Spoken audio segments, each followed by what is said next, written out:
Oke guys, welcome back to Cakradivara Reinkarnasi dalam pembahasan alur cerita Battle Chalk The Heaven Season 5 episode ke-176 yang bentar lagi tamat loh guys. Gimana menurut kalian? Nah, seperti biasa Shoyan melakukan perjalanan menuju alam wilayah ditemani dengan trio macan di mana King Lin selaku anggota yang paling mengenal wilayah binatang langsung terbang paling depan sebagai pemimpin rombongan. Setelah melakukan perjalanan beberapa lama, King Lin memberitahu semua orang bahwa mereka akan segera tiba di wilayah kekuasaan Piton 9 Alam Baka dan meminta seluruh anggota rombongan untuk menekan aura mereka. Sementara King Lin tampak cukup familiar dengan wilayah binatang, Medusa sebagai ratu bangsa ular di Kekaisaran Jama dibuat tertegun dengan pemandangan klan manusia ular sebesar ini dan berpikir apakah klan ular yang dahulu dia pimpin juga bermigrasi dari tempat ini. Begitu memasuki wilayah Piton 9 Alam Baka, King Lin segera menggunakan mata bunga ular 3 gioknya dan mendeteksi aliran 9 mata air yang berada jauh di dalam perut bumi. Berkat instruksi King Lin, rombongan Choyen pun berhasil mencapai 9 mata air kuning bawah tanah yang dimaksud Abad dan merasakan betapa menusuknya hawa dingin yang ada di tempat ini. Dari apa yang King Lin tahu, tempat ini mengandung terlalu banyak energi yin yang bahkan tidak dapat ditahan oleh sebagian besar anggota Piton 9 Alam Baka. Karena itulah King Lin yakin orang-orang suku binatang iblis terbesar ketiga itu tidak akan iseng main-main ke tempat ini, sehingga mereka memiliki cukup banyak waktu untuk mengeksplor sebelum ketahuan. Sebelum Medusa memulai retreatnya, Shoyan akan lebih dulu mengeksplor mata air musim semi kuning untuk mengambil kristal darah musim semi sebagai bahan pil musim semi 9 yin dan meminta trio macan untuk menunggu dia keluar lebih dulu.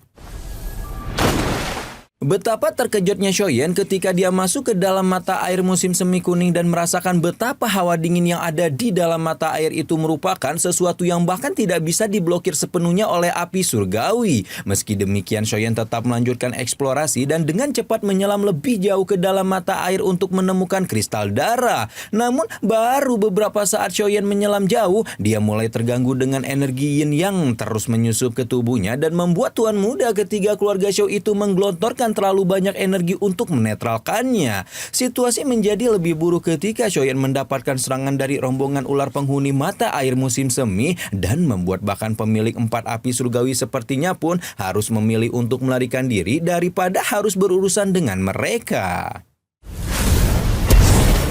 Warlock mata air musim semi itu terus memburunya bak Ukamsi alias ular kampung sini yang tidak terima ada orang asing di wilayahnya dan membuat Shoyan terpaksa harus mengerahkan lebih banyak doki untuk memblokirnya. Meski demikian, Shoyan jelas tidak mau berurusan lama-lama kalau tidak mau kehabisan doki bahkan sebelum mencapai dasar mata air yang dalam ini. Sementara Shoyan diajakin tawuran sama Ukamsi, Medusa yang masih menunggu dengan tenang bersama dua trio macan lain mulai mendekati mata air musim semi kuning dan bertinyi-tinyi apakah tempat ini benar-benar bisa membantunya bertransformasi.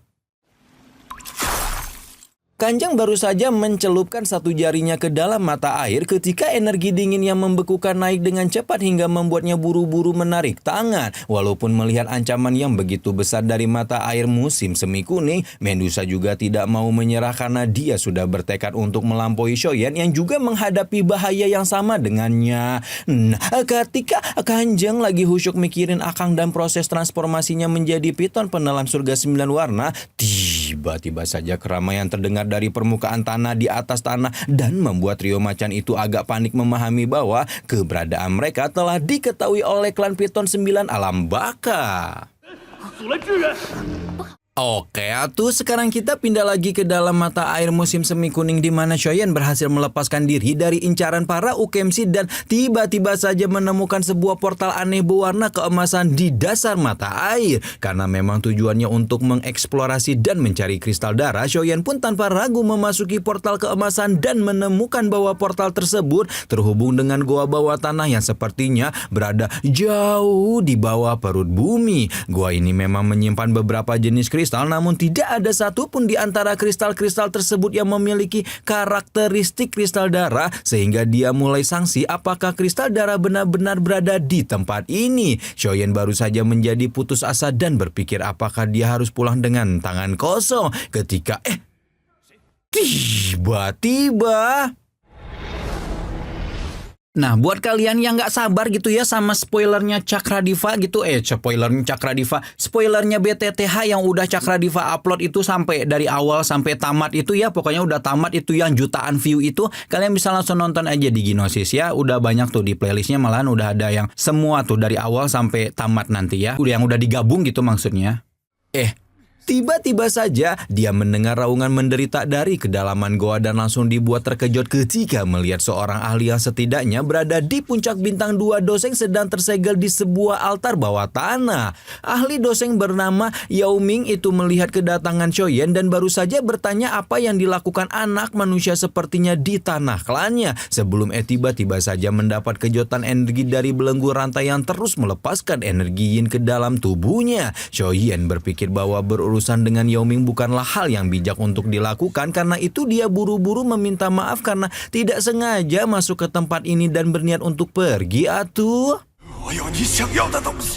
Sementara Shoyen melibatkan dirinya dengan ahli tingkat tinggi misterius di dasar mata air musim semi kuning, trio macan sudah berhasil mengalahkan satu gelombang ras piton 9 alam baka dan berpikir bahwa mereka harus terus bertahan untuk mencuri lebih banyak waktu untuk Shoyen. Oke, balik lagi ke gua bawah tanah di mana Yao Ming memohon agar Shoyen tidak pergi karena dia memiliki apa yang pemuda itu inginkan. Tanpa banyak basa-basi, Yao Ming berkata bahwa dia adalah satu-satunya orang yang mengetahui keberadaan kristal darah dan dia bersedia menyerahkannya selama Shoyen mau membantunya membebaskan diri dari rantai yang telah membelenggunya selama ratusan tahun ini.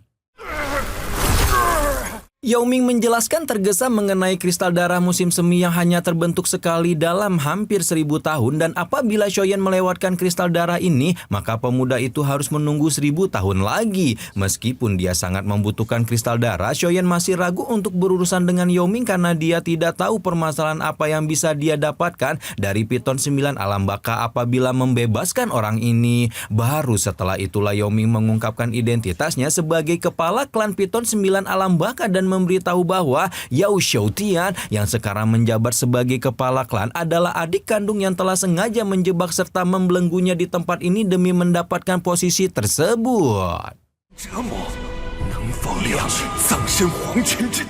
Yao Ming mengingat bahwa dahulu ayahnya berharap bahwa dia dan adiknya bisa berperan sebagai piton 9 alam baka kembar yang bekerja sama demi kemakmuran klan mereka. Namun ternyata Yao Xiaotian berpikir bahwa Yao Ming telah memonopoli energi ketika mereka masih dalam kandungan sehingga adiknya terlahir dengan garis darah bawaan yang jauh lebih lemah dibanding dirinya.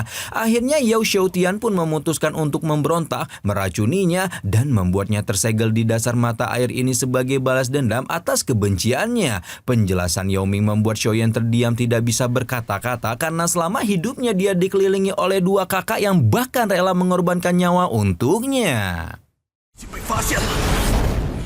Di tengah cerita sendu Yao Ming, goncangan yang keras terasa dari permukaan mata air dan membuat Shoyen buru-buru hendak naik karena mengkhawatirkan trio macan. Namun Yao Ming kembali menghentikannya dan menyebut bahwa Yao Xiaotian beserta orang kepercayaannya juga tetua agung klan mereka pasti tidak akan membiarkan Shoyen begitu saja. Yao Ming menjelaskan bahwa Yao Xiaotian dan tetua agung klan sama-sama seorang doseng bintang 1 dan melawan keduanya bersama jelas bukan hal yang mudah dilakukan. Namun apabila Shoyen membantunya terbebas, Yao Ming juga akan membantunya melawan dan selain memiliki kekuatan doseng bintang 2 yang merupakan ahli terkuat di klan saat ini, Yao Ming juga memegang pusaka klan pemberian kepala sebelumnya yang membuat tetua klan lain pasti tidak akan menyerangnya.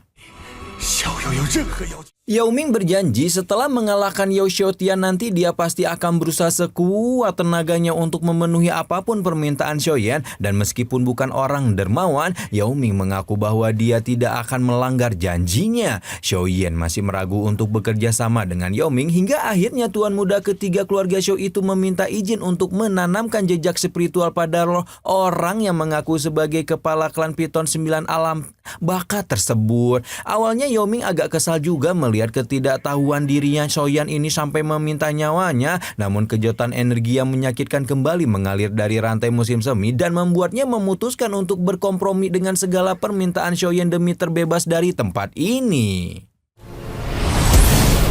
Yao Ming meraung penuh amarah ketika melepaskan rohnya dan membiarkan Xiaoyan menanamkan jejak spiritual di sana. Meskipun membiarkan seseorang menanamkan jejak spiritual merupakan hal yang merendahkan, Yao Ming justru tampak senang ketika merasakan betapa besar kekuatan spiritual anak manusia ini dan berpikir bahwa dia benar-benar telah menemukan sekutu yang tepat.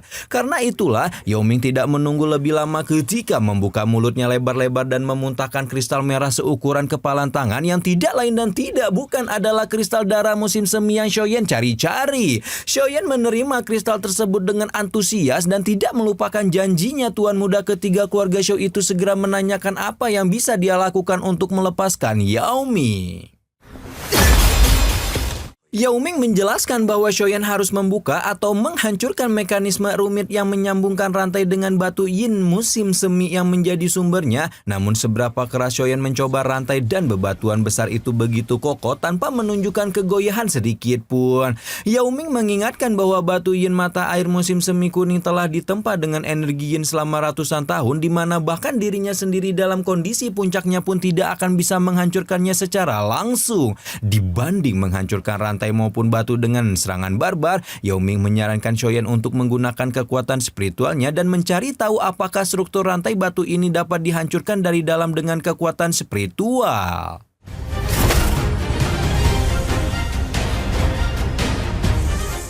Xiaoyan dengan serius mulai mengecek satu persatu batu yin musim semi kuning di tempat ini dan membuat Yao Ming merasa terenyuh sekaligus putus asa mengetahui bahwa orang yang bersedia menolongnya adalah anak manusia yang baru saja dia temui. Sementara Yao Ming lagi mode Shade Boy, Xiaoyan fokus untuk memeriksa seluruh batu yin kuning dengan kekuatan spiritualnya sampai kemudian menemukan satu batu yang terasa memiliki keanehan dibanding batu-batu lainnya.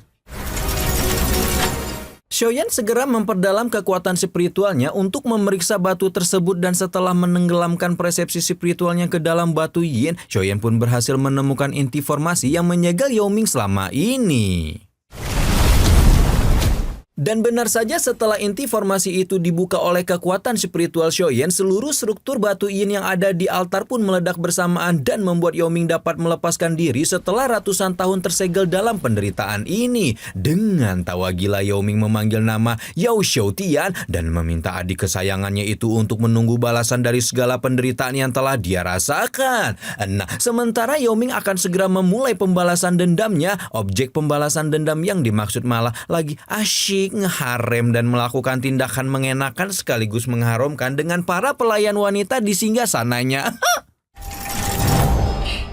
Namun ekspresi kenikmatan itu segera berubah menjadi keterkejutan kala Yao Xiaotian merasakan bahwa segel yang telah dia susun untuk Yao Ming tiba-tiba saja hancur dan membuatnya meraung marah sambil mengadu pada tetua agung yang juga sedang berada di sana. Tetua agung klan Piton 9 Alam Baka yang kita panggil aja dia si Cobra ini meminta Yao Xiaotian untuk tidak panik dan justru memanfaatkan momentum ini untuk menangkap serta menginterogasi Yao Ming tentang keberadaan pusaka kepala klan.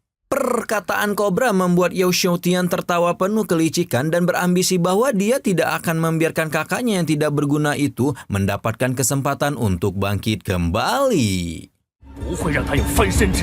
Gila ya guys ya, andai kata nih ya di dunia nyata nih, di dunia Indonesia Raya ini tuh kita tuh bisa ngambil nyawa orang yang anggota DPR atau pemerintah yang dipilih itu ya guys ya. Jadi kalau mereka itu berkhianat sama kita gitu ya, nyawanya tuh langsung kecabut gitu. Kayak Yao Ming itu tuh ngasih apa namanya nyawanya ke Xiaoyan gitu. Jadi kalau misal dia berkhianat langsung habis gitu nyawanya gitu ya guys ya. Enak tuh kalau ada kayak gitu ya. Indonesia pasti kita nggak usah capek-capek kerja, tinggal garuk-garuk BJ aja di rumah gitu ya guys ya. Udah ada tuh gajian tiap bulan gitu. Kayak orang Arab gitu, enak ya, diem aja tahu-tahu ada uang aja ngalir gitu.